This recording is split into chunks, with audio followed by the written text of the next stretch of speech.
तो ये रीति रिवाज कैसे बनते हैं एक कहानी के माध्यम से आपको समझाते, सुनिएगा। एक गांव में एक माता जी रहती थी जिनके 3 बेटे थे, 3 बेटे। और वो माता जी जो थी अंधी थी, मतलब उनको दिखाई नहीं देता था, बिल्कुल ना के बराबर समझो दिखाई देता था थोड़ा बहुत।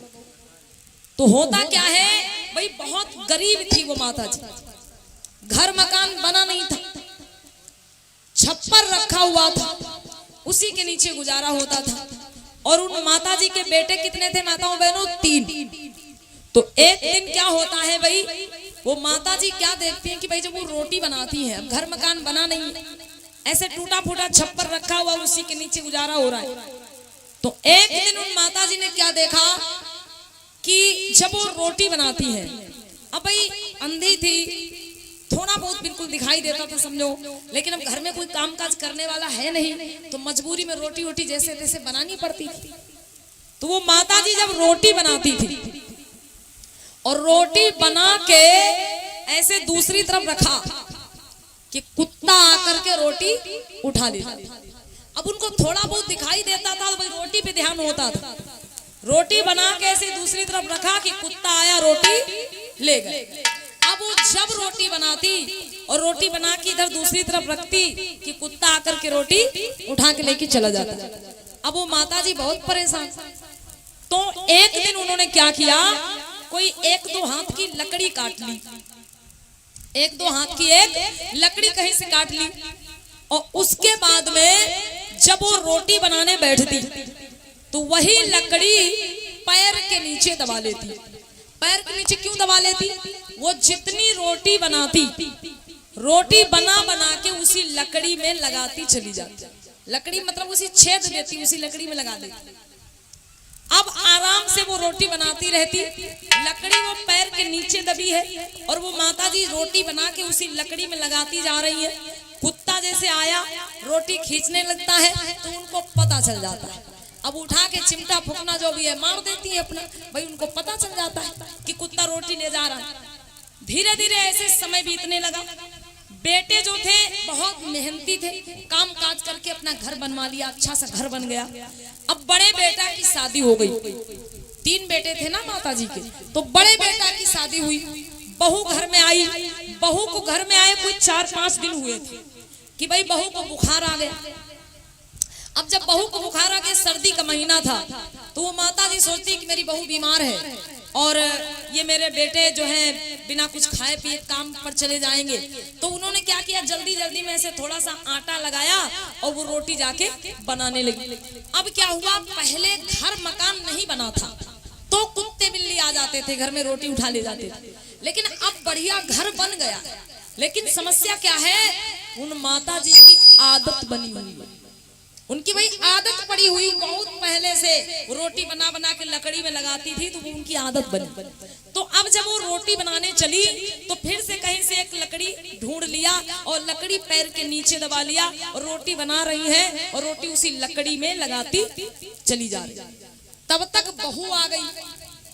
अब बहू ने देखा कि हमारी सास अम्मा जो है ये रोटी बना रही है और रोटी बना बना के ये थाली में नहीं रख रही है, ये तो रोटी बना बना के लकड़ी में लगा रही है। अब उस बहू ने दिमाग लगाया, क्या? बहू ने सोचा कि हमें लगता है यहाँ का कोई रीति रिवाज है। बहू ने क्या सोचा, हमें लगता है इस गांव का कोई रीति रिवाज है ऐसा। अब दूसरे दिन अम्मा बहनों क्या होता है, उस बहू ने अपनी सास अम्मा से पूछा नहीं। अगर पूछ लेती तो पता चल जाता भाई वो ऐसे क्यों रोटी बना रही, लेकिन उसने पूछा नहीं, बस देखा और अपने ही में समझ लिया कि हमें लगता है इस गांव का कोई रीति रिवाज है ऐसा।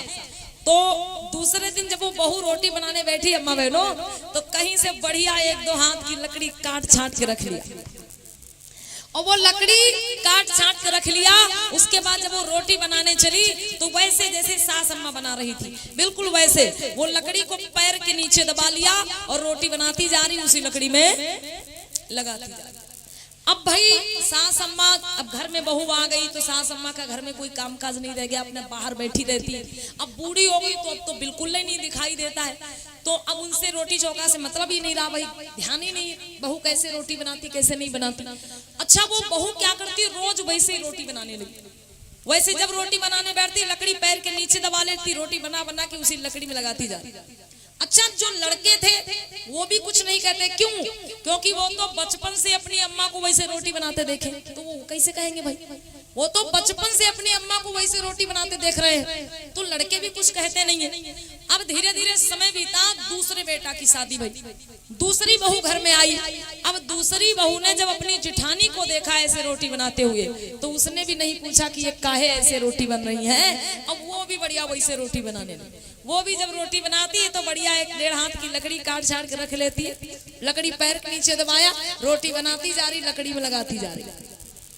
धीरे धीरे समय बीता, सबसे छोटे बेटा की शादी हुई। और जब बहनों छोटी बहू घर में आई तो छोटी बहू जो थी वो बहुत मतलब बुद्धिमान थी, पढ़ी लिखी थी, बुद्धिस्ट विचारधारा की लड़की थी। तो उसने देखा कि हमारी जो दोनों जिठानी है ये रोटी कैसे बनाती है। तो उसने मंझली वाली जिठानी से जाके पूछा, कहा जीजी एक बात बताओ, ये अपने घर में जो रोटी बनती है ये रोटी बना के लकड़ी में काहे लगाई जाती है? मतलब बढ़िया बढ़िया रोटी बनती है और फिर लकड़ी में छेद दिया जाता है उसको, इसका क्या मतलब है? तो मंझली वाली बहू कहने लगी, देखो छोटी हमको नहीं पता, हम जब नए नए आए थे अपनी जिठानी को ऐसे रोटी बनाते देखा था तो हम वैसे बनाने लगे, अब ये काहे ऐसे बनती है हमको नहीं पता। तो बहू बड़ी वाली बहू के पास गई, छोटी बहू बोली, जीजी अपने घर जो रोटी बनती है ये रोटी बना के लकड़ी में काहे लगाई जाती है? तो बड़ी वाली बहू कहा, बोली देखो छोटी पता हमहू का नहीं है। बोली पता हमहू का नहीं है, हम जब नए नए आए थे तो हम सास अम्मा को ऐसे रोटी बनाते देखे थे तो हम ऐसे रोटी बनाने लगे। हमें लगता है यहाँ का कोई रीति रिवाज है, यहाँ की कोई परंपरा है इस घर की कि रोटी बना बना के लकड़ी में लगाई जाती, थाली वाली में नहीं रखी जाती। अब छोटी बहू कहने लगी, ठीक है तो हमें सास अम्मा से पूछना है, हमें सास अम्मा से पूछना है कि ऐसे रोटी अपने घर काहे बनती। अब तीनों बहुएं मिलके सास अम्मा के पास गई। तो बड़ी वाली बहू कह रही है कि अम्मा एक बात बताओ, अपने घर में जो रोटी बनाई जाती है और रोटी बना बना के वो लकड़ी में काहे लगाई जाती है, इसका क्या मतलब है? अब अम्मा को अपनी बात याद आ गई कि भाई रोटी बना बना के तो हम लकड़ी में लगाते थे, ये बहुएं हमारी कहाँ से सीख गई, इनको तो हमने बताया भी नहीं। तो सास अम्मा बोली, बहू रोटी बना के लकड़ी में कौन लगाता है, ये कहाँ से सीखा तुमने? तो बड़ी वाली बहू कहने की, जब हम नए नए आए थे अम्मा तो एक दिन हमने आपको देखा था इसे रोटी बनाते, तो हमें लगा अपने घर का कोई रिवाज है तो हम वैसे रोटी बनाने लगे। मंझली आई वो भी वैसे रोटी बनाने लगी, लेकिन अब ये छोटी आई है तो ये तर्क कर रही है कि अपने घर में रोटी ऐसे क्यों बनती है। तो अम्मा बताओ अपने घर का कोई रीति रिवाज? अम्मा को गुस्सा आया बहुत तेज, बोली बहू सुनो, अरे कम से कम हमसे पूछ तो लिया होता एक बार, जब तुमने देखा था अरे तब ही पूछ लेती हमसे। अब तुमने सबको सिखा दिया ऐसे रोटी बनाना, भाई जब देखा था तो पूछ लेती, हम बता देते। तो सास अम्मा बोली, सुनो पहले की जो स्थिति थी बड़ी खराब थी, घर मकान बना नहीं था, टूटा फूटा छप्पर रखा हुआ, उसी के नीचे हमारा गुजारा होता था। एक तो हमें दिखाई नहीं देता था, अरे जैसे तैसे हम रोटी बना बना के एक तरफ रखते थे और एक तरफ कुत्ता आके रोटी उठा ले जाता था। तो इसलिए मैंने ये उपाय सोचा कि अगर लकड़ी हम पैर के नीचे दबा लेंगे और उसमें रोटी हम बना के लगाएंगे और कुत्ता आएगा रोटी खींचेगा तो हमें पता चल जाएगा। ये हम मजबूरी में ऐसा करते थे। सास अम्मा का बोली कि बहू हमको दिखाई नहीं देता था और एक तो घर मकान नहीं बना था, चारों तरफ से खुला हुआ घर था, भाई हम मजबूरी में ऐसा काम करते थे। लेकिन बहुओं एक बात बताओ, अरे हम अंधे थे तब ऐसा करते थे, का तुम अंधरी हो? सास अम्मा का बोली, का तुम अंधी हो? अरे का तुमको भी दिखाई नहीं देता है? तुमको तो दिखाई देता, भाई तुम ऐसा काहे कर रहे हो? तब बड़ी वाली बहू को ये सच्चाई पता चली। अम्मा बहनों, उस दिन से उन बहुओं ने ऐसे रोटी बनाना बंद कर दिया। अब सोचो, अगर छोटी वाली बहू तर्क ना करती, छोटी वाली बहू ये जानकारी ना करती अब अपनी दोनों जिठानियों को जैसे रोटी बनाते देखती और छोटी वाली बहू भी वैसे ही बनाने लगती। अब कुछ दिन के बाद अम्मा मर जाती, निपट जाती। तो ये सच्चाई कौन बताता भैया बताओ। अम्मा जब मर जाती कुछ दिन के बाद, तो भाई वो जो 3 बहुएं थी ना, जब उनकी बहुएं आती अपनी सास को वैसे रोटी बनाते देखती तो वो भी वैसे बनाने लगती। उनकी बहुएं आती वो अपनी सास को देखती वो भी वैसे बनाने लगती। उनकी बहुएं आती अपनी सास को देखती वो भी वैसे बनाने लगती। और धीरे धीरे ये रिवाज पूरे गांव में फैल जाता। माताओं बहनों, ऐसे बनते हैं रीति रिवाज, जिसको आप लोग कहती हूँ पूरी खन से हो चली आवा जरूर तो करना जरूरी। अब मैंने आपको बता दिया कोई जरूरी नहीं, जो रीति रिवाज पुराने जमाने से चले आ रहे हैं सब करने जरूरी हैं। हो सकता है आपकी दादी अम्मा के पास कोई मजबूरी रही हो तब वो वैसा काम करती। आज आपके पास कोई मजबूरी नहीं है तब भी आप वैसा काम कर रहे हो, तो ये क्या हुआ? अंधविश्वास। ये क्या हुआ माताओं बहनों? पाखंड। इसलिए बहनों से विनती है कि ऐसे अंधविश्वास ना पड़े। तथागत बुद्ध ने कहा पहले जानो और फिर मानो। बोलो तथागत बुद्ध की।